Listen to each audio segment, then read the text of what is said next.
I'm Ed Evans, and today is January 1st, 2022, and today I'm continuing with climate deception. I want to read for about 5 to 7 minutes. I want to explain that I'm still dealing with climate deception in the Oval Office of the White House, and beginning with Jimmy Carter, which videos I've already done. I've included Ronald Reagan recently, and now I'm moving on to George Herbert Walker Bush. Before I do, though, I want to say this. I want to define my terms as I go along, because in any good discussion about science, philosophy, and literary criticism, for instance, we want to define our terms. Here I want to define the term pollutant, which is a famous term used by climate deceivers and climate deniers. They claim that carbon dioxide, CO2, is not a pollutant, for after all, we breathe CO2. The trees, the plants consume it and reproduce it as oxygen. Well, that's not the whole story, folks. Any substance used to excess becomes a pollutant, in most cases that I'm aware of. In the instance of carbon dioxide, well, it does become a pollutant in the atmosphere after about 350 parts per million. We are way past that number now, and we're way on our way past 420 parts per million. I don't know when we're going to be at 450. I doubt if it's in my lifetime, but it could be. I know it's a sad thing for Greta's generation. Well, here I define a pollutant as any substance that degrades human or non-human habitat. I also want to point out that climate deniers over the decades are funded by fossil fuel corporations or public relations efforts funded by fossil fuel corporations and others. On the side of science, the typical evidence-based, peer-reviewed science remains the hallmark of science practices.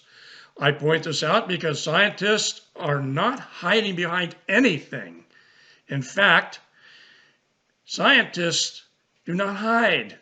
They produce facts that are reproducible, that are falsifiable. They publish their research so anybody on the planet can prove or disprove their facts, their evidence, their research. And in fact, rather than disproving it, sometimes they end up adding to it.